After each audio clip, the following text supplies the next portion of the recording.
जम्मू कश्मीर के, प्रोमिनेंटली कश्मीर के 4 बहुत ही अच्छे नाम हैं। हमारे साथ में मुश्ताक बाला साहब हैं, उनके दाईं ओर बैठे हैं मिस्टर कपिल मट्टू, फिर हमारे साथ में गुल रियाज साहब हैं और अयाश आरिफ साहब। थोड़ा बहुत मैं इनके बारे में बताता चलूं। बाला साहब जो हैं ये डीएवी स्कूल के पढ़े हुए हैं, अमर सिंह कॉलेज में भी पढ़ाई करी हुई है।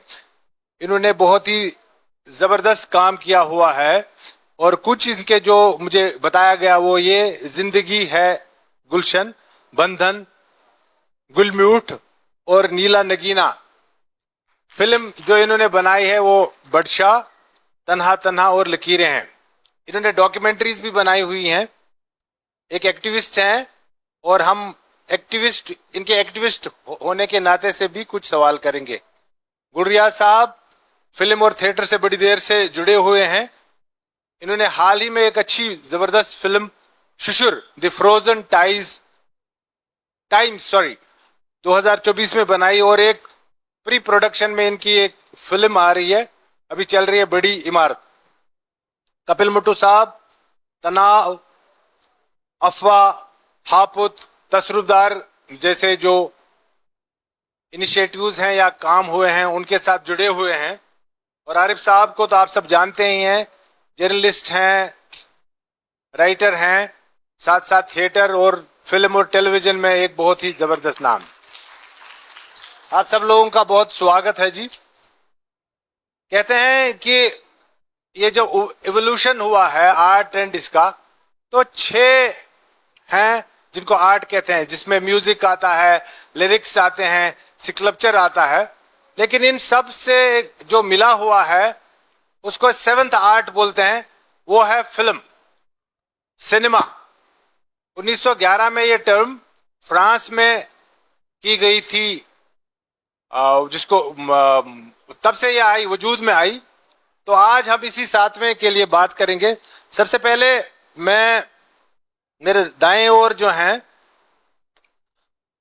हम, सर आप बता पाएंगे मुझे कि कहानी कहाँ से शुरू करते हैं आप रियल लाइफ से शुरू करते हैं कि ड्रीम से शुरू करते हैं या इमेजिन करके करते हैं? रियल लाइफ से आपकी कहानी आती है जी।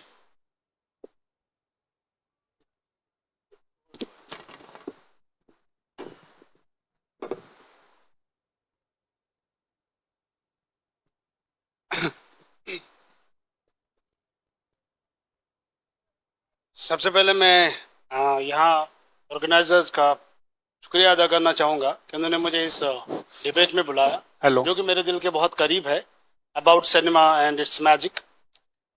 तो जहाँ तक स्टोरी की बात है, मैं आपको अपनी एक्सपीरियंस के हिसाब से बताना चाहूँगा। जब मैंने अपनी पहली जो शॉर्ट फिल्म करी थी, मैंने एक शॉर्ट स्टोरी, नूर शाह साहब की शॉर्ट स्टोरी मेरे पास आई थी, जो कि आधे पेज पे थी। तो उसमें वो लिखा गया था, उसने लिखा था कि एक लेडी आती है बाहर से और कुछ लिखने आती है। हिल स्टेशन पे उसको कोई वहाँ बच्चा मिलता है जो अनाथ होता है और उसके साथ उसके अफेक्शन होती है। वो उस बच्चे में अपने बच्चे को देखती है और बच्चा भी उसमें अपनी माँ को देखता है। वो कहानी, वो जो था, वो शॉर्ट स्टोरी, वो मुझे छू गई। तो मुझे लगा ये कहानी जो है, अगर इस पे फिल्म बनाई जाए तो ये शायद लोगों को भी अच्छी लगे, क्योंकि मेरे हार्ट को टच कर गई थी। तो मैंने इस पे लिखना शुरू कर दिया। मैंने इस पे पहले कहानी, इसको मैंने अब एडप्ट किया कि इसको मैं कैसे करूं आज। वो क्योंकि वो कहानी जो उन्होंने लिखी थी 45 साल पहले लिखी थी या, और जब मैंने ये 2014 में मैंने ये मेरी पहली फिल्म है, मैंने क्या किया, मैंने इसको आज के इस दौर में डाला। उस बच्चे की उस वक्त एडेप्टेशन करा। मैंने देखा उस बच्चे की जो पेरेंट्स है उनका एक्सीडेंट में मौत हो गई थी। अब जब मैंने एडेप्टेशन करा तो मैंने दिखाया आज के हिसाब से इस बच्चे के जो पेरेंट्स है उनकी एक बॉम्ब ब्लास्ट में मौत हो गई है। बच्चा तब से यतीम खाने में है। तो मैंने पूरा जो कैरेक्टर से रियलिस्टिक, जो कि हम इस माहौल में पले हैं, हमने ये सब यहाँ पे देखा है, क्या हुआ है, कैसे पेन सबको मिला है। तो उस करके ये कहानी मैंने बनाई और फिर उसके बाद स्क्रीन प्ले लिखा, फिर डायलॉग्स लिखे and total it was realistic. कोई इसमें ड्रामा नहीं था, कोई इसमें मैनिपुलेशन नहीं थी। This is how I started my job. साहब के पास बात करते हैं कि कहानी जो है वो आप कैरेक्टर्स से शुरू करते हैं, किसी थीम से शुरू करते हैं, या सिर्फ वास्तव में एक प्लॉट से शुरू करते हैं? सबसे पहले thanks to organisers who invited me for this brilliant session. मैं समझता हूं कि एक राइटर के लिए एक तख़य्युल होता है। पहले एक तख़य्युल के बाद जो मेन इसमें मैं यूं कहूंगा कि जो इसमें एक स्टेजेस होते हैं वो है पहला फॉर्म, उसके बाद कंटेंट, उसके बाद कॉन्फ्लिक्ट और उसके बाद रेजोल्यूशन। ये ग्राफ है और as an writer I will have to see ये जो 4 पैरामीटर्स हैं उसको मैं कैसे एक पेंटिंग की तरह ड्रॉ करूं। और पहली बात यह है कि वक्त क्या है, टाइम कौन सा है, ये प्रेजेंट है, पास्ट है या सोसाइटी है। अगर सोसाइटी है तो सोसाइटी में भी हमारे डिफरेंट सेक्शंस हैं। किस सोसाइटी से मेरा तख़य्युल है, मेरा जो इल्यूजन है, मेरी जो कहानी है, ये किस सोसाइटी से ताल्लुक रखती है, वहां के कैरेक्टर्स कैसे जीते हैं, उनका रोजमर्रा की जिंदगी कैसे होती है, that I have to project in a proper perspective. उसके बाद जब मैं ये 3 पैरामीटर्स, फॉर एग्जाम्पल अगर मैं कोई सोसाइटी से कोई कहानी लेता हूं, फॉर एग्जाम्पल आजकल हमारी सोसाइटी में कुछ प्रॉब्लम्स है। First of all drug addiction का मसला है, और ड्रग एडिक्शन में ये एक मेरे पास एक कहानी है। उसके बाद जो ड्रग लेता है, दूसरा पैरामीटर उसका यह है कि वो क्यों लेता है, कैसे लेता है, उसके मौलिकात क्या है। तीसरा जो इसमें कॉन्फ्लिक्ट है, conflict within himself, then because he becomes split personality. At times drug इससे कहता है कि मुझे ले लो, but उसका करियर, उसका कॉन्शियंस कहता है I should not take this. Then conflict between his family and between the society. Then ultimately he becomes the victim. And then resolution. Resolution पे ये आता है कि अब इसका resolution कैसे होगा, हम इसको कैसे ये जो एक आदत है, एक बुरी आदत है, ये लत पड़ी है, how we will take him out of that and we are reaching towards a resolution. So 3-4 stages are very important. One is form, किस फॉर्म में इसको पेश करना है. Second is the content. Third is the conflict. Fourth is the resolution. This is in short, but one thing I would like to tell you, our children, कि आप भी शायद लिखते होंगे, आपके जहन में भी कोई कहानी आती होगी, या आपने अपने बाप दादाओं से, अपने बुजुर्गों से सोचा होगा या उनसे सुना होगा कि कहानी कैसे लिखते हैं. कहानी, मैंने कहा ना, ये एक तख़य्युल है, एक इल्यूजन है. जिस तरह हमारा पेंटर, उसके जहन में एक पेंटिंग होती है, जब वो पेंटिंग ड्रॉ करता है, हम जब वो पेंटिंग देखते हैं, हम डिफरेंट तरीके से, डिफरेंट नजरिए से उसको देखते हैं. कोई कहता है कि इस पेंटिंग में ये मकसद है, कोई कहता है इस पेंटिंग में ये मकसद है. लेकिन जो आया होता है, जो उसकी एक वाइब्रेंट जो इसका थीम होता है, वो पेंटर जानता है. अगर पेंटर वो थीम पेंटिंग ड्रॉ करने में कामयाब हुआ, I think he is the best story teller. Thank you. इसी बात को थोड़ा आगे बढ़ाते हुए हमारे तीसरे पैनलिस्ट से हम पूछना चाहेंगे कि सर, आप बता पाएंगे कि क्या जब आप कहानी लिखते हैं तो क्या मैसेज आप डिसाइड करते हैं कि मुझे ये मैसेज देना है या ये इमोशन देना है? कैसे आप डिसाइड करते हो कि पहले मैसेज के इर्द गिर्द आप अपना वीव करते स्टोरी? शुक्रिया ऑर्गेनाइजर्स का मुझे इस पैनल में शामिल करने के लिए. और मैं आपको स्टोरी के बारे में बताऊं. देखिए, स्टोरी में अगर ट्रूथफुलनेस है, सच्चाई है, तो स्टोरी आगे चलेगी, स्टोरी लोग देखेंगे. मैं बताना चाहूँगा how did it attract me story telling. When I was a child, I was a keen observer. not talking to many people, but I would definitely keep on observing my surroundings. I lived in downtown, that's called Saraf Kadal, and not far away there is a Badshah tomb, and there was a common belief that 14th century King Zainul Abidin Badshah is buried under this tomb. So when I grew up, I was given to understand, no, it's his mother who is buried there. So, and there's one other concept which haunted me when I was a young boy. Like, why there are many divorces? Why don't they pick up the right person before they get married? So when I decided to be in this field, I chose a subject which is very true. That is about, I did a documentary, a biographical documentary on Zainul Abidin Badshah, Zainul Abidin Badshah, yeah, Badshah is his lakab, what you call that. So in that documentary, it was revealed that Badshah is not buried under that tomb. He is buried somewhere else. It is his mother who is buried there. So it was a information with many people, for many people, which was not known to them. It was a news to them. So that's one point what clicked the film. Now I come to the other. While choosing your partner, why don't you look before? Why there are divorces? So I did ask my writer to write something about it. So finally he decided to, he made a character like one girl who's looking for Mr. Right. So the serial was based on 39 episodes. The girl was looking in each episode one couple, say married in same religion, intercaste marriage, married with the younger girl, married with the older man, or married with rich, like different combinations.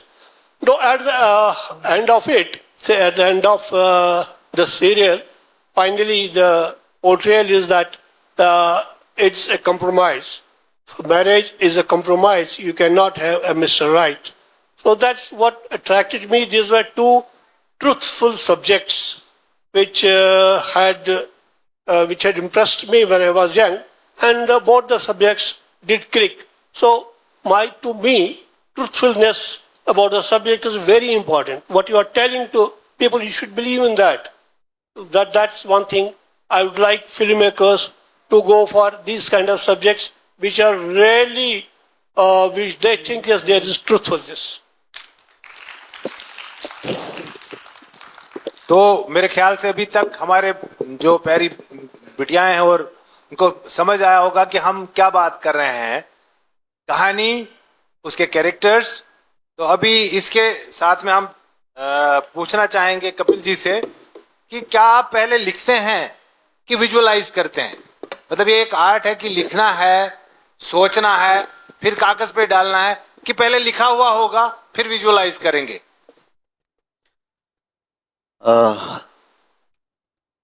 मतलब बहुत ही अच्छा लग रहा है कि मैं यहाँ पे कश्मीर में और इतने अच्छे बच्चे सामने बैठे हैं, बच्चों के सामने ये मौका मिल रहा है बात करने का। मेरा मानना है कि हम बचपन से ही राइटर हैं, सब लोग, हम सब लोगों को कहानियां बोलनी आती है। वो इसलिए क्योंकि जब हम बचपन में छोटे होते हैं हम रोज कहानी सुनाते हैं। कभी हम जाके अपनी मम्मी को कहानी सुनाते हैं कि मेरा पेट में दर्द है, मैं खाना नहीं खाऊंगी, और हम अपनी कहानी से अपनी मम्मी को कन्विंस कर लेते हैं। हम स्कूल में कभी कभी एग्जाम में किसी भी डर से कहानी सुनाते रहते हैं। तो कहने का मतलब है कि हम सब बचपन से सब लोग कहानीकार हैं। We all tell stories. So ये सब में है। फिर दूसरा है कि अब राइटर कोई होता है या किसी को अगर कुछ बनाना है, तो मेरा मानना है कि जो आपके लाइफ के एक्सपीरियंसेस होते हैं, जो आप बचपन से देखते जाते हैं, जैसे आपने दुनिया देखी है, घर पे देखी है, अपने मोहल्ले में देखी है, अपने स्कूल में देखी है, अपने कॉलेज में देखी है, या जहाँ पे आप काम करते हैं वहाँ पे देखी है, वो चीज़ें आपको इन्फ्लुएंस करती जाती है। तो मेरा मानना है कि क्योंकि हम लोग रिफ्लेक्शन है, हम सब लोग या तो हमारे अपने घर का रिफ्लेक्शन है, अपने फैमिली का रिफ्लेक्शन है, अपने स्कूल का रिफ्लेक्शन है, अपने मोहल्ले का रिफ्लेक्शन है, अपने सोसाइटी का रिफ्लेक्शन है।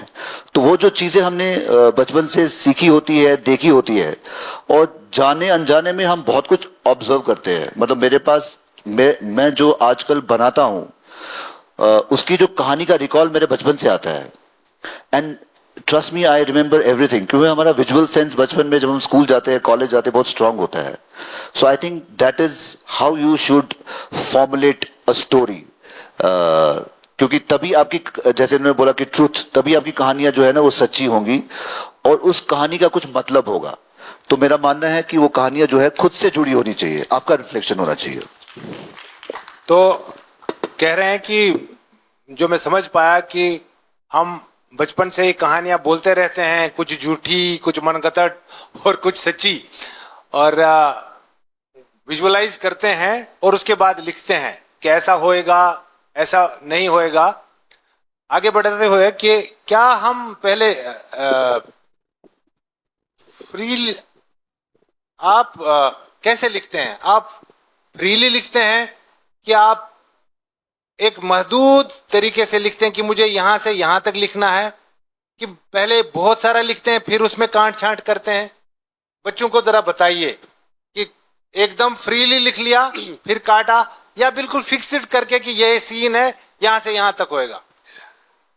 एक्चुअली पहले जो हम कहानी पहले विजुअलाइज की जाती है, मैं पहले कहानी पे अगर मुझे काम करना है तो पहले मैं कहानी विजुअलाइज करूंगा कि मुझे ये कहानी लिखनी है। पहले इसके बारे में हम पूरा सोचते हैं और दिमाग में इसका फ्रेम बनाते हैं कि हमें क्या करना है, और जब वो लगता है कि नहीं ये ठीक है तो हम लिखना शुरू कर देते हैं, कहानी स्टार्ट करते हैं। और उसको फिर हम उसमें इम्प्रोवाइजेशन होता है। जब पहली बार लिखा, हो सकता है हम उसमें और इम्प्रोवाइजेशन करते हैं, बार बार इम्प्रोवाइजेशन करते हैं, जब तक कि हमें खुद सेटिस्फेक्शन होती है कि हाँ जी ये अब सही है। उसके बाद बारी आती है कि उसके स्क्रीन प्ले के सीन वाइज की, कि हम इस कहानी को स्क्रीन पे कैसे लाएंगे। कहानी हम लिखते एक तरीके से है, स्क्रीन प्ले उसका डिफरेंट होता है। फिर हम सीन वाइज शुरू करते हैं। पहले हम सीन्स में लिखते हैं, सिचुएशन की क्या सीन हम शुरू करेंगे, ये हम पूरा स्क्रीन प्ले सीन वाइज लिखते हैं। उसमें कोई डायलॉग नहीं होता है, उसमें कुछ नहीं होता है, उसमें सिर्फ ये होता है कि इस सीन में ये यहाँ से आए, घर को गए और बात करी, माहौल या एनवायरनमेंट, एंड इसमें क्या बात करनी है देन, और क्या होना है इसमें। इसी तरह हम एंड तक पूरा जो हमारा जो पूरा होता, उसके बाद डायलॉग लिखे जाते हैं, लास्ट में डायलॉग लिखे जाते हैं। ये तरीका है कहानी का जो हम करते हैं। ठीक है, तो क्या क्या करते हैं हम? अब एक कहानी है लेकिन उसके साथ साथ उसका माहौल है। जैसे हम बैठे हुए हैं, ये टेंट है, पीछे एक बोर्ड है, लोग बैठे हुए हैं, कुछ पानी पी रहे हैं, कुछ बात कर रहे हैं, ये सारा कुछ लिखना है। उसके बाद उसमें जो कहानी है वो वीव होएगी। एम्बियंस प्रॉपरली हमें देखना है कैसा है, कौन से आर्टिस्ट, क्या क्लास है, हमारे कैरेक्टर्स जो है वो किस लेवल के हैं, क्या ये लोअर क्लास है, क्या ये, मतलब वो देखना है कि पूरा हमें, क्योंकि जब वो हम कहानी पेश करते हैं, जिस क्लास के बारे में हम बताएंगे, जब तक वो कैरेक्टर, जब तक वो लोग उन कैरेक्टर्स के साथ अपने आप को रिलेट नहीं करेंगे, आपकी कहानी सक्सेस नहीं है। रियाज साहब आपका बहुत शुक्रिया। अब आरिफ साहब से पूछते हैं कि एक कहानी को हम वर्थ टेलिंग कैसे बताएंगे? मतलब कहानियां तो बहुत हैं, जैसे कपिल जी ने बताया कि कहानियां बहुत हैं, घर से निकले, उधर से आए, इधर। एक कहानी कैसे डिसाइड करेंगे हम 10, 15, 20 में से कि नहीं ये कहानी तो वाकई कहने के लायक है? तो क्या चीज, क्या एलिमेंट उस कहानी को बनाता है कि ये लायक है? इट इज जस्ट कि वो टच स्टोन पास करके कि ये कहानी बोलनी है। सबसे बड़ी बात है कि एक ऑब्जर्वेशन होती है एक राइटर को, एक स्टडी, वो बहुत सारा लिटरेचर करता है, देखता है, और ज्यादा वो कहानी कामयाब रहती है जो अपनी मिट्टी से जुड़ी हुई होती है, जो कैरेक्टर्स अपनी मिट्टी से जुड़े हुए होते हैं। मुझे याद है कि जब हम रेडियो प्ले ड्रामा सुना करते थे, हमारे वक्त में बहुत सारे मशहूर ड्रामे रेडियो से ब्रॉडकास्ट होते थे। उनके कैरेक्टर्स, उनका प्रोडक्शन डिजाइन में वो माहौल पैदा करना, वो ऑरा पैदा करना और वो कैरेक्टर्स उनकी जबान को देखना। जब वो ब्रॉडकास्ट हुआ करते थे, हम एक इल्यूजनरी सेट्स अपने जहन में बनाते थे। हम भी ट्रैवल करते थे उस कैरेक्टर के साथ। उस कैरेक्टर को ट्रैवल करते करते हम पहुंचते थे उसी दुनिया में जहां ये राइटर हमें ले जाता है। दैट्स वेरी इंपॉर्टेंट कि जब मैं आपको रेडियो प्ले सुनाऊं या फिल्म दिखाऊं, मेरी कहानी अपनी मिट्टी के साथ जुड़ी हुई होनी चाहिए। जो मैं कैरेक्टर्स प्रोजेक्ट करना चाहूंगा, जो माहौल में प्रोजेक्ट करना चाहूंगा, जिससे मैंने पहले कहा कि as an writer I will have to take the 4 important parameters in my mind. जो भी मैंने बच्चों से कहा, अगर आप कहानी लिखेंगे, आपका फॉर्म क्या है, किस फॉर्म में आप लिखना चाहेंगे, आपका कंटेंट क्या है, which is very important. Content देखना है कि किस कंटेंट पे आप बात कर रहे हैं, क्या आपने किस कंटेंट को प्रोजेक्ट करना है। That content should relate the society. जो कैरेक्टर्स हैं सोसाइटी के साथ रिलेट करने चाहे, तब जाके आप कनेक्ट होंगे उसके साथ, कंटेंट के साथ। उसमें जो मैंने कहा कॉन्फ्लिक्ट, इन कैरेक्टर्स में कॉन्फ्लिक्ट क्या है, उसके बाद रेजोल्यूशन, उसको हम कैसे रिजॉल्व करेंगे। और एक राइटर होने के नाते सबसे बड़ी जो बात जो मुझे लगता है, I must have a first of all the great study मेरे लिए जरूरी है। I must read books, I must read कहानियां, I should read the literature both पन्नी जबान हुन लिटरेचर बोजुन, पन्नी लिटरेचर जबान पढ़ुन, साने राइटर क्या लिखमुत। उसके बाद अगर आप इंग्लिश लिटरेचर पढ़ेंगे, then you may be able to adopt those stories in your regional language. अगर कहीं कहानी आपको अच्छी लगी, जिस तरह रिसेंटली आपने फिल्में देखी कि वो बाहर शेक्सपियर के कुछ प्लेस थे, वो हमने कश्मीरी में ट्रांसलेट किए हैं, उर्दू जबान में ट्रांसलेट किए हैं। आपके लिए, आप बच्चों के लिए बहुत जरूरी है, अगर आप में कोई राइटर बनना चाहेगा, आप में एक मुताला बहुत हद तक फेरोशियसली आपको अपने मुताला करना है, हर एक जबान का, जो आपको आपका मन भाए, जो आपको लगे। उसके बाद ये जो पैरामीटर्स है, ये आपको जहन में रखने हैं। और कहानी जब आपने बुनी और उस कहानी के कैरेक्टर्स कैसे हैं, क्या है, अगर सोसाइटी से ताल्लुक रखते हैं, उनकी जबान कैसी होनी चाहिए, उनकी बॉडी लैंग्वेज कैसी होनी चाहिए, और कहानी में सबसे बड़ी बात जो रेजोल्यूशन है, वो रेजोल्यूशन कैसे होगा, जो इसका क्लाइमैक्स है वो कैसे होगा, क्या वो मैं इंसाफ करता हूं। बाकी चाहे लंबी कहानी कितनी लंबी हो, उसको किस तरह छोटा करें, that is the job of a screenplay writer. लेकिन एज ए राइटर मेरे सामने मेरे दोस्त बैठे हैं Bijnath Betab ji, and he is the excellent writer and he is the beautiful poet. इनकी एक कहानी, एक किताब से मैं कुछ पन्ने ले रहा हूं। वो पन्ने जो हालात से गुजरे हुए, जो ख्यालात हैं, जिन हालात से ये गुजरा है, जो एक टर्माइल इनके जहन में था, वो टर्माइल कैरेक्टर्स को मैं प्रोजेक्ट कर रहा हूं थिएटर में। So that is my thought.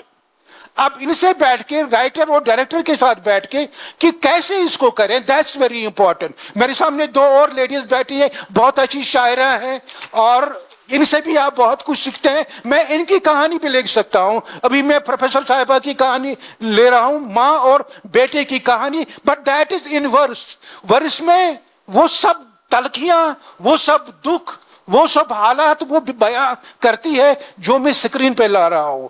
इसी तरह एक और शायरा हमारे पास बैठी है, इनका भी मैं कर सकता हूं। So there is not at all any fixed frame to create a story. आप वर्ष में भी कर सकते हैं, अगर शायर और शायरा का कोई थॉट है उसको भी प्रोजेक्ट करते हैं। लाइक शायद आप बच्चों को मालूम नहीं है, एक फिल्म बनी थी ही रांझा में आपने नहीं देखा, उसमें पूरी स्टोरी, पूरी कहानी जो थी वो वर्ष में थी, लेकिन कम्युनिकेट वो दुख कर रही थी, कम्युनिकेट वो हीरो और हीरोइन की जुदाई कम्युनिकेट कर रही थी। But it all depends upon your observation, your study and plus your experience, and plus if you want to become a writer, then you will have to seek guidance from your teacher, guidance from the good writer. किस तरह कहानियां लिखते हैं, कैसे लिखते हैं. मैंने कहा ना, ये एक पेंटिंग होती है. अगर मैं इस वक्त एक पेंटिंग ड्रॉ करूं जहां आप बच्चे बैठे हैं और मैं देख रहा हूं कि आप ध्यान से सुन रहे हैं, और यहाँ अयाश आरिफ बैठे हैं, मुश्ताक जी बैठे हैं, कपिल जी बैठे हैं. अगर मैं इसको ड्रॉ करूं एक थॉट में, एकदम आपको पता चलना चाहिए कि ये थॉट ये है.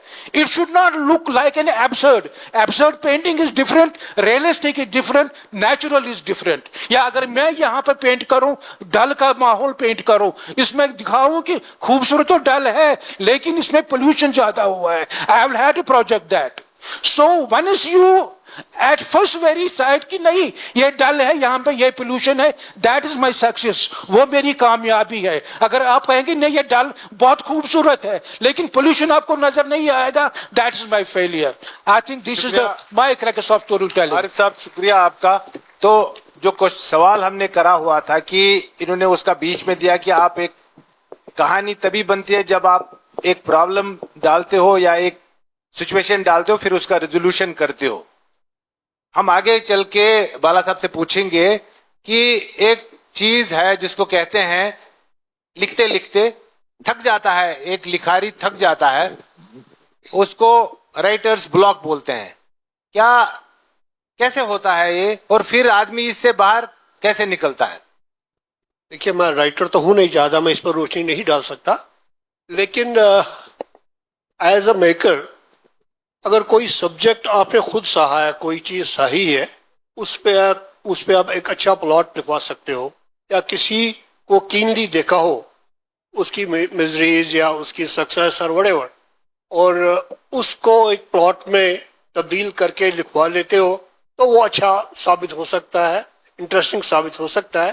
प्लस ब्रश अप तो हो ही जाता है, सबका उस पर टीम वर्क होता है, स्क्रीन प्ले होता है, जैसे इनने कहा एनवायरमेंट, राइट एनवायरमेंट होता है. That is what makes success story. And most important is there should be a truthfulness, there should be originality. अगर आप फिक्शन भी करते हैं उसमें ओरिजिनलिटी आ जाए तो वो सराही जाएगी, वो कहानी देखी जाएगी, लोग उसको पसंद करेंगे. मोटू साहब, बात हम आगे थोड़ा बढ़ाएंगे. कहानी आ गई, उसको कैसे किया जाए, उसके एलिमेंट्स के बारे में बात हुई, क्या क्या एलिमेंट्स होते हैं, किस तरह उसको आगे जोड़ना चाहिए और एंड में उसका मैसेज हो ना हो. क्या हम प्लॉट को कैसे मैनिपुलेट करते हैं, क्योंकि जैसे हमने बात करी कि कहानी कोई आम नहीं होती है, हम सिलेक्ट करते हैं एक खास सी बात जिसको हम आगे पेश करना चाहते हैं, वो खास होगी, वो कहानी कोई आम नहीं होती है जैसी भी बनी हो. कैसे मैनिपुलेशन होता है कैरेक्टर्स का, कैसे मैनिपुलेशन होता है सीन का, कैसे मैनिपुलेशन होता है प्लॉट का? राइटिंग मेरे को लगता है, मेरा मानना है, क्योंकि हर एक का लिखने का तरीका अलग होता है, सोचने का तरीका अलग होता है, बट वो कहानी ज्यादा असरदार होती है या उसका इम्पैक्ट होता है जिसका आपको मेन किरदार को आप शुरू से जानते हो. तो अगर मैं राइटर हूं, क्योंकि मैं जब लिखता हूं तो मुझे मेरा जो किरदार है जिसके बारे में मुझे कहानी बतानी है, तो मुझे उसकी क्लैरिटी होनी चाहिए. तो मैं अपने किरदार को ढूंढता हूं, तो वहां से मैं कहानी के बारे में सोचता हूं. फिर मैं सोचता हूं कि वो जो किरदार है, जो भी कैरेक्टर है, वो कहाँ, उसकी दुनिया क्या है. फॉर एग्जाम्पल मैं एग्जाम्पल के लिए, क्योंकि ये फिल्म शायद सबने देखी है, दंगल. अभी दंगल में आमिर खान का कैरेक्टर है, तो मुझे आमिर खान का कैरेक्टर एज अ राइटर पता है. फिर मुझे उसकी बैक स्टोरी पता है कि वो फेल्ड स्पोर्ट्स रेसलर है, वो फेल हो चुका है, तो उसकी बैक स्टोरी मुझे पता है. अब उसकी तकलीफ ये है कि क्योंकि उसका ईगो हर्ट हुआ है, उसको लगता है कि उसका सम्मान बाकी है, तो वो उसकी डिफिकल्टी है, वो चैलेंज है उस किरदार की जिंदगी में. तो वो उसको पाने के लिए, मतलब उसका खुद का जो खुद का उसका अंदर का कॉन्फ्लिक्ट है कि मैं एक फेल्ड रेसलर हूं, वो अपने बच्चों में ढूंढता है. फिर उसकी एक और चैलेंज है, क्योंकि रेसलिंग जो है वो मर्दों की गेम है, वो अपनी बेटियों से कैसे पूरा कराता है, वो उसकी जर्नी है. तो कहने का मतलब ये है कि आपको अपना किरदार, जो मेन किरदार है, जिसके बारे में आप कहानी बोलना चाहते हो वो पता होना चाहिए। वो किस दुनिया से आता है, उसकी दुनिया आपको पता होनी चाहिए। उसकी जिंदगी में, इस कहानी में उसका गोल क्या है, वो कहाँ पहुंचना चाहता है, उसकी जिंदगी में क्या प्रॉब्लम है, वो उसको कैसे पार करेगा। तो फिर उसके बाद तो मेरा लिखने का तरीका ऐसा है, तो मैं जब ये पूरा कैरेक्टर डिफाइन कर लेता हूँ, कैरेक्टर की दुनिया, किस दुनिया से वो आया है और उसकी जिंदगी में क्या प्रॉब्लम है, उसके बाद मैं कैरेक्टर के साथ लिखता हूँ। तो मैं कैरेक्टर को फ्री रखता हूँ। तो फिर कैरेक्टर को, मतलब I write along with the character, मैं कैरेक्टर के साथ कहानी बुनता रहता हूँ। तो बहुत ही सिंपल तरीका है, क्योंकि उसमें आपका जो इंस्टिंक्ट है ना वो बहुत काम आता है।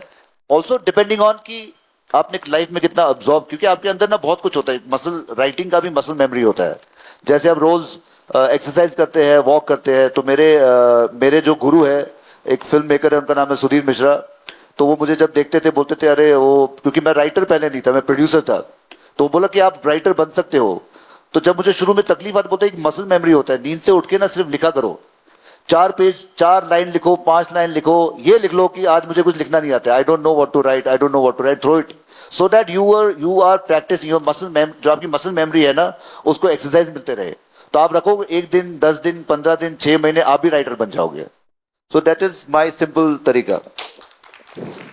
हम अब कहानी के बाद, जैसे मोटू साहब ने कैरेक्टर्स की बात की, मैं रियाज साहब से ये पूछना चाहूंगा, क्या आपके जो कैरेक्टर्स हैं वो रियल वर्ल्ड से आते हैं कि आप उनको इमेजिन करते हैं? क्योंकि इमेजिनेशन में भी जबरदस्त बैटमैन, सुपरमैन और उसके साथ आपका यहाँ शक्तिमान, कितने कैरेक्टर्स कार्टून की दुनिया के ही कितने ही इमेजिनेटिव रहे हैं और कितने पावरफुल रहे हैं, और ये जरा बताइए हमारे इनको।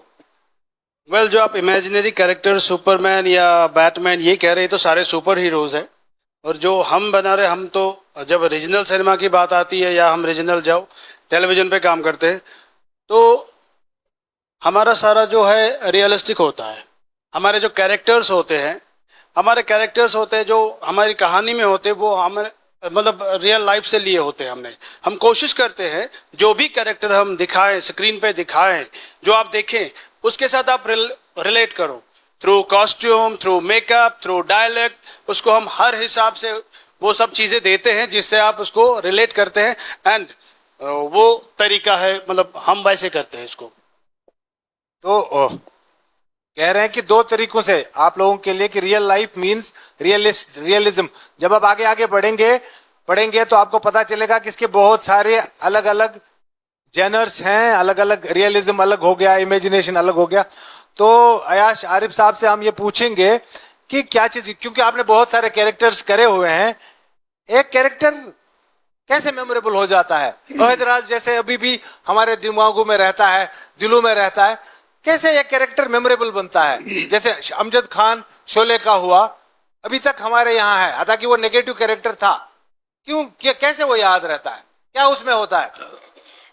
सबसे बड़ी बात यह है कि मैं अमजद खान और प्राण और वगैरह इनकी बात नहीं करूंगा, मैं उन कैरेक्टर्स की बात करूंगा जो मेरे मिट्टी के साथ जुड़े हुए हैं। कामयाब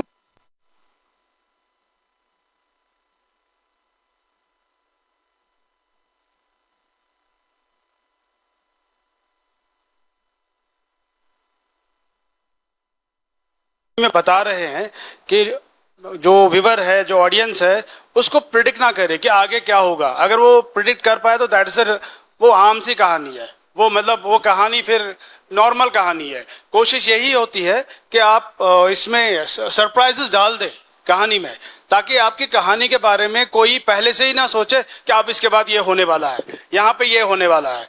मैं इसके साथ एक चीज और ऐड करना चाहूंगा। आपने जो कहा था लाइक कॉस्ट्यूम्स एंड डायलॉग्स कैसे होता है, ये होता है जब कहानी हमारे पास आती है, हमने फिल्म को शूट करना है, बिफोर दैट प्री प्रोडक्शन होता है। प्री प्रोडक्शन में हम क्या करते हैं, जो कॉस्ट्यूम्स होते हैं उसका एक डिपार्टमेंट होता है अलग, डायरेक्टर और कॉस्ट्यूम जो डिजाइनर होता है वो साथ में बैठते हैं, वो डिस्कस करते हैं मेरी कहानी ये है, मेरा थीम ये है, दीज आर माई कैरेक्टर्स, और इन कैरेक्टर्स का ये क्लास है, तो हमें इनको कॉस्ट्यूम देने हैं। तो उस वक्त डायरेक्टर और कॉस्ट्यूम डिजाइन डिसाइड करते हैं कि हम इन कैरेक्टर्स को क्या कॉस्ट्यूम दे दें। और सेम एज डायलॉग तो जो है वो राइटर ने करा ही होता है, पहले ही उनको डायलॉग तो लिखे ही होते हैं। ये मैंने इसमें थोड़ा सा सोच रहा था, मैं बोल दूं। जैसे ये पहले वाला क्वेश्चन जो मतलब जो हम बात कर रहे थे कि कैरेक्टर को कैसे बिल्ड करते हैं हम थ्रू हिज कॉस्ट्यूम्स, तो आरिफ साहब से बात करें कि उन्हें रेडियो में जबरदस्त काम किया हुआ है। एक कैरेक्टर को बिल्ड करने में, एस्टेब्लिश करने में वॉइस का क्या काम होता है, वॉइस कैसे उसको बनाती है? चले, अच्छी बात है हम फिल्म से रेडियो में आए। सबसे बड़ी बात है कि फिल्म में एक एक्टर को डिफरेंट एड्स मिलते हैं, ads in terms of costumes, ads in terms of music, ads in terms of set and ads in terms of the total production design. जहां तक रेडियो का ताल्लुक है, रेडियो में आपने वॉइस कल्चर ऐसा देना है कि आपके व्यूअर को लगे कि ये आदमी बाहर से अंदर आया, कुर्सी पे बैठा और पानी के गिलास के लिए पूछा। सो that vibration and that culture you have to develop in your voice. For example, मैं कमरे में आया, दरवाजा खोला, ओहो ये चुकम रस्म जबरदस्त कहते हैं मगर, उसके बाद जब मैं बैठना है ऐसे, because this has to come in your voice. या कोई दूर से आया, वॉल से बेइज्जत। फिल्म में आपने ये नहीं करना है, ड्रामे में, टेलीविजन पे आपने ये नहीं करना है। बंदा आया, कमरे में आया, मेरे व्यूअर ने देखा, वो बैठा, उसने चाय की चुस्की ली, दिस इज ऑल, ये डिवाइड होता है। लेकिन रेडियो में ये सब चीजें, ये आपने ऐसे वॉइस कल्चर, ऐसा वॉइस कल्चर डेवलप करना है ताकि मेरा जो व्यूअर है वो मेरे कैरेक्टर के साथ ट्रैवल करे। जब वो मेरे कैरेक्टर के साथ ट्रैवल करता है, पूरा मेरे साथ ही आता है, that is the success of my character playing. जिस तरह हम कहते हैं कि जब वो ट्रैवल करता है, हम पहुंचते हैं जिसको कहते हैं हम stream of consciousness. Stream of consciousness means कि मैंने उसको वहां उस दौर में ले लिया। अगर मैं फेल हुआ उसको उस दौर में लेने के लिए, जहां जिस दौर में मुझे जाना है, व्यूअर एकदम वापस आता है, दैट्स माय फेलियर। मैंने वो कल्चर नहीं किया अपने इस वॉइस में। So as actor I have to keep all these things in my mind, what my writer says, what is the situation in radio drama, theater drama, and then television or film. These are 4 mediums, and all the 4 mediums have different treatment. For radio we'll have to go for different treatment, for television we'll have to go for different treatment, film is a different treatment, and for theater there is different treatment. Writer भी theatre के लिए expert होना चाहिए, film के लिए expert होना चाहिए, और ऑल द 4 मीडियम्स और वेरी वेरी वाइब्रेंट। इसका असर जो है वो मेरे व्यूअर पर जरूर पड़ता है। इस in short I can tell you. Bala sahab आगे थोड़ा और बढ़ेंगे कि कौन सा कैरेक्टर जो है आपको अच्छा लगता है, एक जिसके साथ लोग रिलेट कर पाते हैं, रिलेटेबल कैरेक्टर जिसको बोलेंगे, या एक्स्ट्रा ऑर्डिनरी कैरेक्टर? 2 तरीके के हैं। एक तो हो गया कि आम मजदूर हूं और वहां पर भी मजदूर दिखाई दे रहा, मैं उसके साथ रिलेट हो रहा, और एक जबरदस्त है जो इमेजिनेटिव और एक्स्ट्रा ऑर्डिनरी है। कौन सा कैरेक्टर आपको as a brings to my earlier answer, that is one who is truth thinks, that is जो जमीन पे हो, जो रियल कैरेक्टर हो, वो कैरेक्टर्स मुझे अच्छे लगते हैं। और रियल कैरेक्टर्स को, कई रियल कैरेक्टर्स को यहाँ के इंटरनेशनल लेवल तक वो पहुंच गए हैं, क्योंकि उनका एक बैकग्राउंड यहाँ का था, स्टोरी का बैकग्राउंड यहाँ का था, लेकिन वो ह्यूमन रिलेटेड स्टोरी थी, तो वो इंटरनेशनल फॉर्म्स पे दिखाई गई, कई फिल्में इंटरनेशनल फोरम्स पे वो कॉन्सेप्ट पसंद किए गए। सो एक्टर का एक ग्राउंड पर रहना और ओरिजिनलिटी एक्टर में होना बहुत ज़रूरी है। एक अच्छे एक्टर के लिए, एक अच्छे एक्टर को जिसको सराहा जाएगा, एक्सेप्ट किया जाएगा, उसके लिए ग्राउंडेड रहना बहुत ज़रूरी है, रियल रहना बहुत ज़रूरी है, ट्रू टू हिज एक्टिंग रहना बहुत ज़रूरी, ट्रू टू हिज रोल, जो भी रोल उसको दिया गया है उसको करेक्टर समझना है, करेक्टर में घुस जाना है, उसी हिसाब से आगे पोर्ट्रे करना है अपने करेक्टर को। And those type of characters are being appreciated, are being liked. तो नए जो आप आगे बढ़कर लिखेंगे तो कह रहे हैं बाला साहब की जमीन से लिखे हुए कैरेक्टर्स ठीक रहते हैं। कपिल जी से पूछेंगे कि जब आप काम कर रहे हैं, आपने तनाव वगैरह इनमें काम किया, क्या कभी कोई कैरेक्टर रोग हो जाता है, हाथ से निकल जाता है, आप उसको कंट्रोल नहीं कर पाते हो, वो कुछ और डिक्टेट करता है और एज राइटर आप कुछ और डिक्टेट करते हो, ऐसा कुछ तनाव हो जाता है कैरेक्टर के साथ? वो तो डायरेक्टर और एक्टर का जो रिश्ता होता है वो बहुत ज़रूरी होता है। वो डायरेक्टर पे जो बहुत निर्भर करता है कि वो अपने एक्टरों के साथ काम कैसे करता है। आदमी उनका वास्तव जिंदगी के साथ बात नहीं करता। जब आप लिख रहे हैं तो लिखते हुए आपका कैरेक्टर आपको कुछ और बोल रहा है और आप कुछ और चाहते हैं, वो कैरेक्टर आपके हाथ में नहीं रहता है, उसको कैसे संभालें? अभी मैं एक फिल्म लिख रहा था, पिछले 1 साल से एक फीचर फिल्म लिख रहा हूँ। उसका कैरेक्टर सडनली 3-4 महीने के बाद मेरे साथ बदतमीजी कर रहा था। मतलब वो जो मैं चाह रहा था वो होने नहीं दे रहा था। उसको राइटर्स ब्लॉक उसी को बोलते हैं, बिकॉज वेन यू क्योंकि आपने कैरेक्टर को डिफाइन किया है और आपने उस कैरेक्टर को लेकर कहानी सोची है, बट जब आप कहानी सोचना और कैरेक्टर को डेवलप करना एक बात है, बट जब आप उसको स्क्रीन के लिए लिखते हैं, स्क्रीन प्ले लिखते हैं, और जब आप सीन से सीन जाते हैं तो बहुत बारी आपको पता नहीं होता है कि अगले सीन में कहाँ जाना है। तो कभी कभी क्योंकि आपने उस कैरेक्टर को इस जगह तक लिया होता है तो फिर आपको कैरेक्टर बोलता है कि अगला सीन वहां जाना होता है, पर आपके लिए वर्क नहीं करता है। तो उस समय आपको कैरेक्टर को पकड़ना पड़ता है, उसको रोकना पड़ता है, बोलना पड़ता है कि मैं बॉस हूं। हाँ, वो तो करना पड़ता है। That's its writers and directors medium, you have to.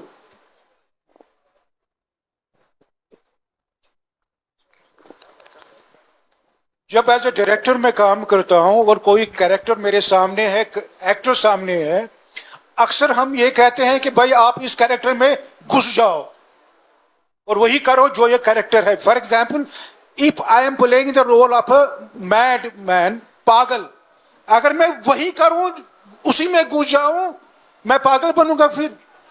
So there are parameters. मुझे पागलपन भी दिखाना है, लेकिन अपनी बॉडी लैंग्वेज उसको भी कंट्रोल करना है, अपने डायलॉग को भी कंट्रोल करना है। जो राइटर ने जो लिखा है, I will have to reach to that level, but these two things ought to be balanced. If I can't balance them, then I am fail actor.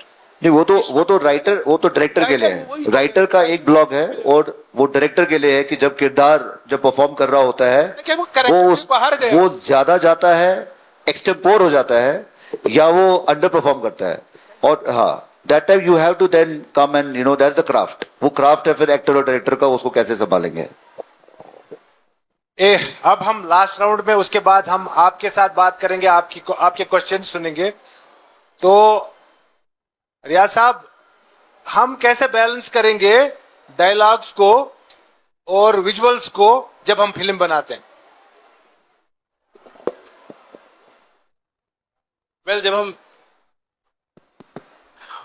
जब हम फिल्म बनाते हैं या सीन हमें करना है, अब आप ये तरीका है एक्चुअली। जो फिल्म है, फिल्म में हम रियल लाइफ को रियल लाइफ में कैप्चर करते हैं, दैट्स फिल्म। तो फिल्म में बहुत सारी चीजें जो है बताई नहीं जाती, वो खुद ब खुद हम दिखा सकते हैं विदाउट डायलॉग। जिस सीन में, जिस फिल्म में जितने ज्यादा कॉन्वर्सेशन कम हो वो उतनी अच्छी होती है। जहाँ पे जितना डायलॉग हो, जितना कुछ हो, उसमें थोड़ा बहुत बोरियत हो, लोगों को लगता है कि हम सिर्फ डायलॉग सुन रहे हैं या ये कोई ड्रामा चल रहा है टेलीविजन या थिएटर, समथिंग लाइक दैट। तो फिल्म में आपको जो बताना चाहते हैं वो विजुअल के जरिए ज्यादा बताना बहुत ही अच्छा रहता है और लोगों को बहुत अच्छा लगता है। लोग भी चाहते हैं कि हम कुछ डिफरेंट सा देखें, तो इसमें यही कोशिश करनी चाहिए कि जो आप बताना चाहे वो आप विजुअल के जरिए बताएं। आपका जो हर एक शॉट हो या आप जिससे बात कर रहे हो उस वक्त आप कैसे उसका ले रहे हो, शॉट कैसे चलता है, विजुअल क्या रहेगा उसका, और फिर वो क्या बोलेगा। ज्यादा इंपॉर्टेंट है कि आप कैसे शूट कर रहे हो उसको। Visual is more important than dialogue. तो फिल्म मीडियम है तो visual is more important than the dialogue, that's what Riyaz sahab is telling. तो आरिफ साहब से पूछते हैं कि क्या कभी आपने एक्टर के इंटरप्रिटेशन के हिसाब से समझा कि एक कैरेक्टर को बदलना चाहिए कि नहीं बदलना चाहिए? क्योंकि जो फिल्म है या थिएटर है ये एक्टर्स मीडियम है। आपने लिख दिया, आपने म्यूजिक डाल दिया, वो जो है एक्टर करेगा तो वो उसको बनाएगा, बिगाड़ेगा। क्या कभी आपको ऐसा लगा कि हाँ एक्टर बोल रहा है कि इसको ऐसे करना चाहिए? आपका क्या इसके बारे में कहना है? देखिए सर, जब मैं कोई किरदार निभाता हूं थिएटर के लिए, थिएटर में it is actors medium.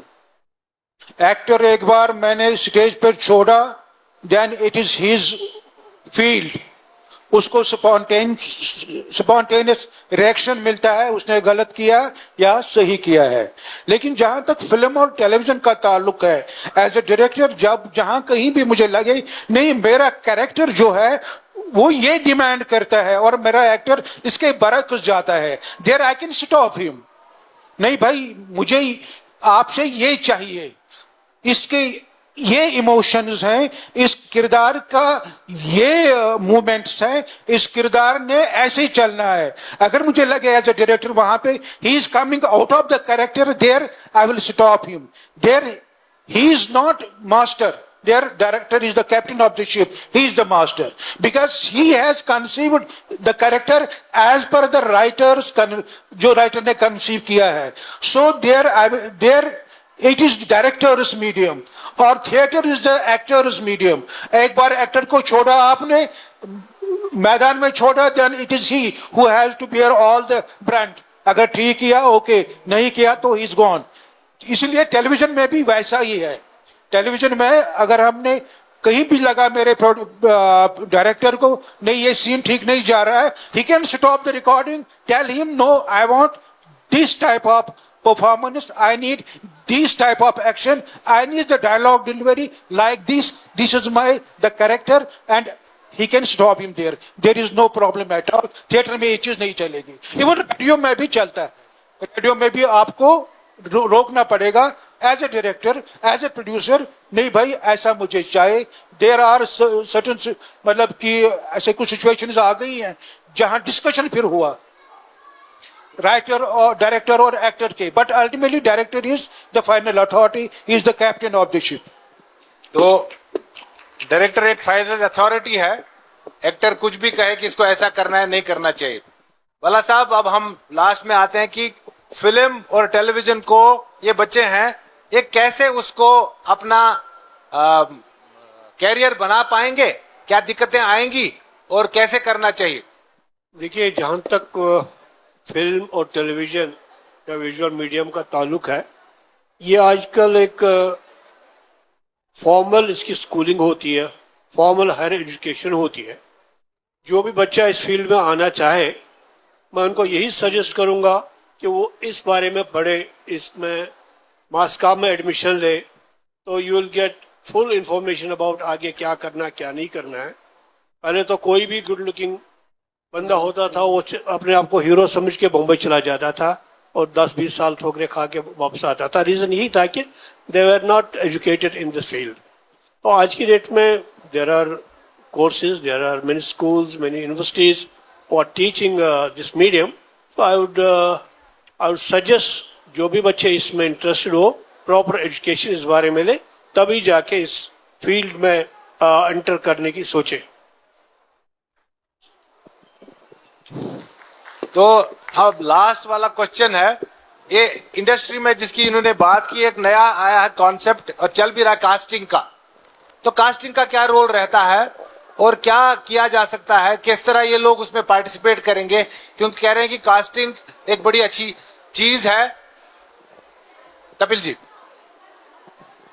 Casting, अभी आप जब अयाज साहब से पूछ रहे थे कि एक्टर्स को कैसे कभी एक्टर आपसे बेकाबू होता है या कुछ होता है, तो कास्टिंग भी जो हम हमेशा मानते हैं, एक राइटर लिखता है कहानी, उसके बाद आपका कॉस्ट्यूम वाला भी कहानी लिखता है ना कॉस्ट्यूम के साथ, फिर आर्ट डायरेक्टर आर्ट से कहानी लिखता है, फिर एक्टर जो है, इसलिए उसकी casting is also an act of writing according to lot of people. So casting is also act of writing. So you need to cast correct. If you cast correct, then a director will rewrite it again on the set. Then editor will again rewrite on the edit table. Then music guys will rewrite it again. So हर कोई writer है, co-writer है हर project का. So इसलिए casting बहुत ही अहम है.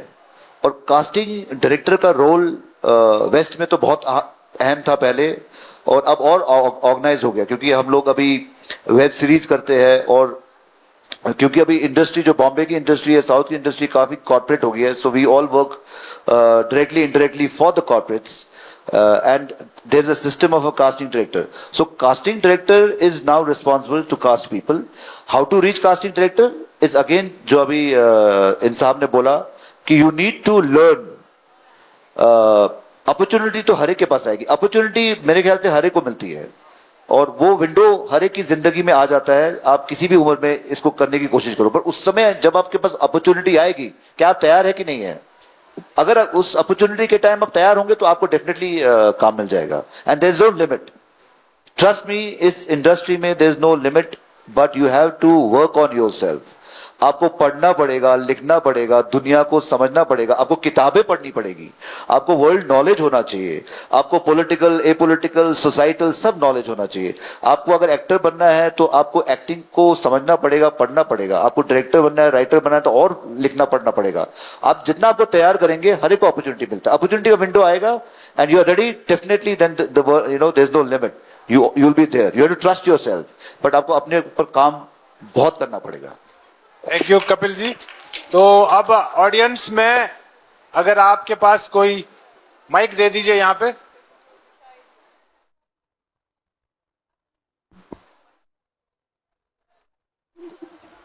Good afternoon, sir. My question to you is that as a writer or storyteller, what is the one risk जो आपको you must take to connect with today's generation? As a writer or as a storyteller, which is the one risk that you must take to connect with a new generation? करें कौन सा? Start writing, that's a risk itself. Instinct is risk, but risk is your instinct. If you follow your instinct correctly, that risk will be worthwhile. Trust me. Yes, sir. I'm particularly asking about to connect with this generation, our generation. Generation, उसके लिए आपको बता, अगर आप कहानी आज के दौर में कोई भी आप कोई भी कहानी अच्छे से बनाएंगे, कोई भी कहानी, तो कनेक्ट होगा ही होगा. आपका किरदार, it's all character driven. If your character is good in a film, you will follow the character and you will buy everything. It's all about that. ऐसा कुछ नहीं है कि आपको सिर्फ सुपर हीरोज ही नए जनरेशन को दिखानी है. बट आई थिंक नए जो अभी की जनरेशन है, they are more receptive. Because हम लोग डांटते रहते हैं कि वो मोबाइल फोन पे 24 घंटे क्यों होते, but trust me, because I have my kids, they have more knowledge at some time than me, because yes, they keep surfing, they keep listening to a lot of podcasts, so they have got a lot of knowledge. Yes. So if you make anything which is good, which makes sense to me, to him, it will make to you also. There's उसको कहीं में दायरे में बांध नहीं सकते हैं. Then you are wrong. You are global child, बेटे. आपके हाथ में पूरी दुनिया है. Yes, sir. Yes, sir. है ना? अभी जो हम when we were storytellers, or as a director or as a writer, the situation was different, totally different. But you are exposed to the whole world. ठीक है, जहां कहीं भी कुछ होता है, आप एकदम आपको लगता है कि नहीं, ये मेरी कहानी है, ये मेरी सोच है, क्योंकि हमारी सोच और आपकी सोच डिफरेंट है. Yes. आप यह है कि स्टोरी को कैसे लिखें. जो कैरेक्टर्स आपके जहन में आते हैं, अभी जो मैंने कहा ना, that those are the very important parameters for a story Taylor.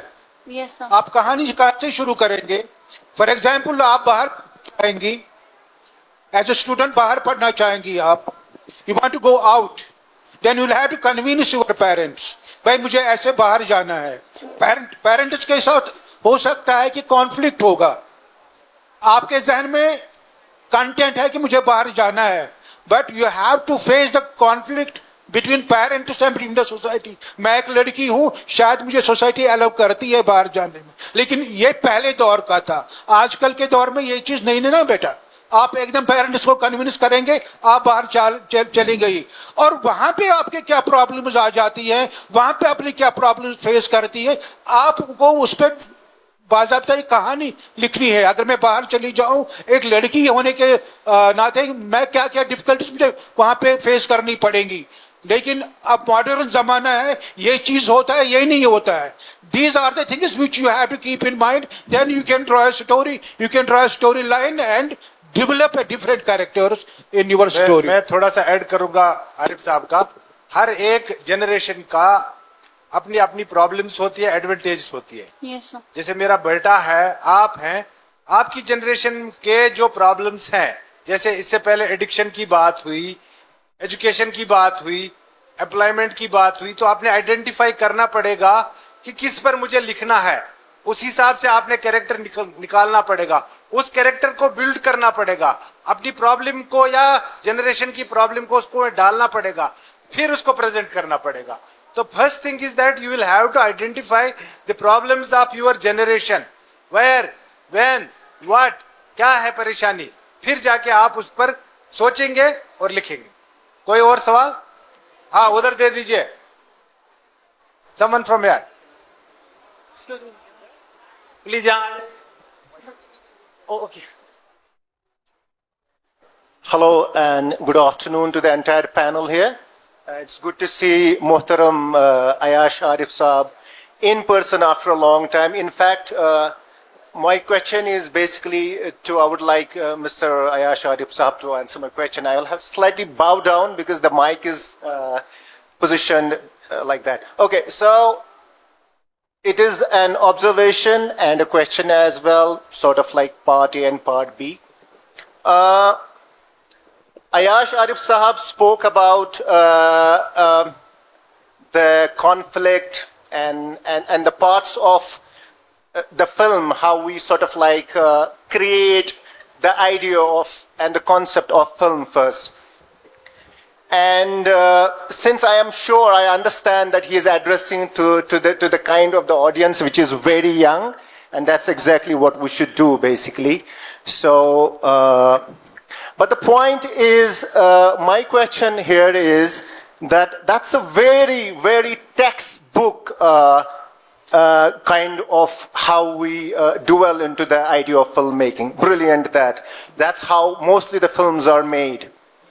But since over time, in last decade especially, once the digital disruption sort of like ambushed us, not just in Indian cinema, popularly known as Bollywood, but in the rest of the world as well.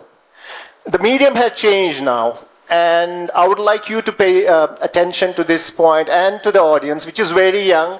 Now we have OTT. Unfortunately, the theater, the people who used to go to the film, it used to be a celebration first. And all these things that Mr. Ayash Arif has pointed out, rightly so, like how you create a character, then you have the ambience, then the victim, then you create the drama around that, then the resolution as well. So my question is, how does that fit in today's world of filmmaking? And I'm sure all of you must have seen the film like Artist, one of the textbook films made, which talks about the realism, where there is no set formula actually. There is no cut. The director allows the characters to move on. And so it creates the drama and gets the real We have taken best out of them. So my question is to Ayash Arif Saab, how do we connect to the audience, new film buffs, writers in today's world, using the textbook formula as well, but the new challenges of the Thank you very filmmaking? much. That's my first question. Thank you. Just one question because we are running out of the time. Sure. Thank you very much. Yeah. Please. I was talking about the parameters. About the parameters of the film or a drama which we are creating. The first thing, in my first session, I told that, for example, if we are taking the character among the society who's a drug addict, he is split personality. I will have to project him as a split personality. One thing which tells him, okay, you take the drug. Second, the second personality restricts him, please don't do it. So then there becomes, that is the content, my content of the film. Split personality. Then the conflict between his parents and the conflict between the society. How society treats him. At times I have seen the parents are hiding the problem of a child. They don't, they allow him to go for drugs. But because they feel, if I stop him, if I tell him you are taking drugs, and society will definitely curse me. There becomes a conflict between the parents and the boy. Then becomes a resolution. How I will resolve this problem? That depends upon the writer. That how can, you might have heard about the Sanjay Dutt, who was drug addict. Terribly, he was under drug addiction, but his parents resolute. They took him out and he became the superstar of the cinema. This is what, in nutshell, because paucity of time, I would like to discuss certain more things as the question you asked, but I'm sorry, I have been told, but please. Please, beta, आप बताइए. आपका question. Good afternoon. Thank you for this talk. I have a short question. How much importance do you, as a writer or as a filmmaker, give to the message that your film gives? What is the power of education that cinema holds in your view? Any of you can take that question, please. Thank you.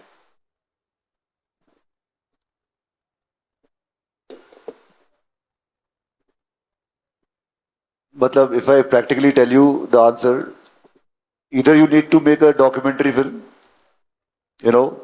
or you need to make a fiction, but when you talk of cinema, when you talk of a story which lands as a cinema, you can't make the film only for a message.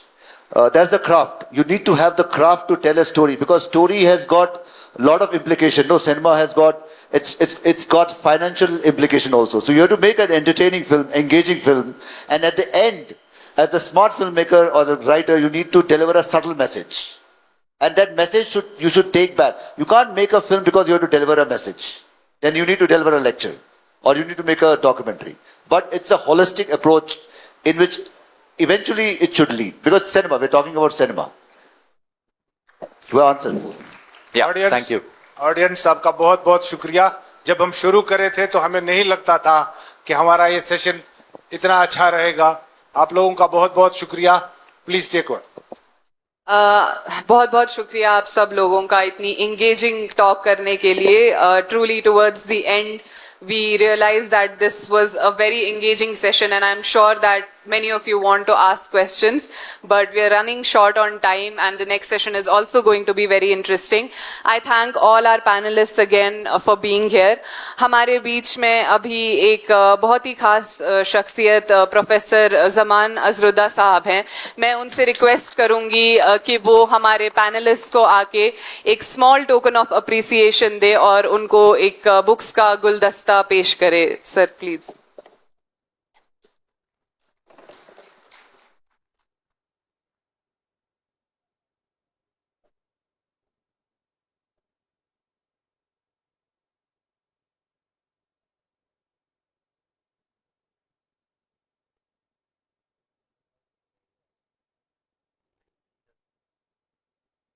Please put your hands together.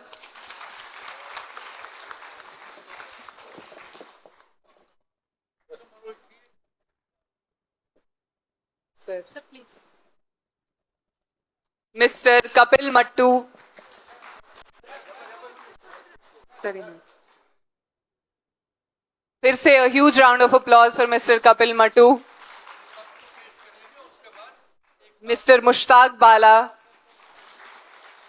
Mr. Ayash Arif, Mr. Gul Riaz, and Mr. Manoj Shiri.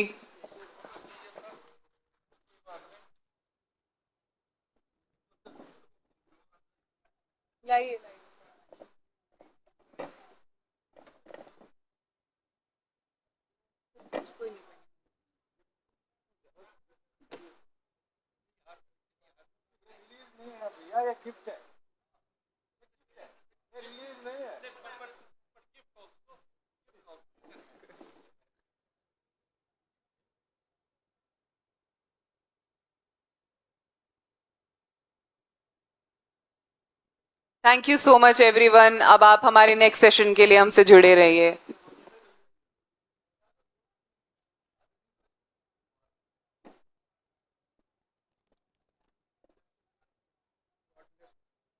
I thought you are from out, because as you told me to trust the book, but then,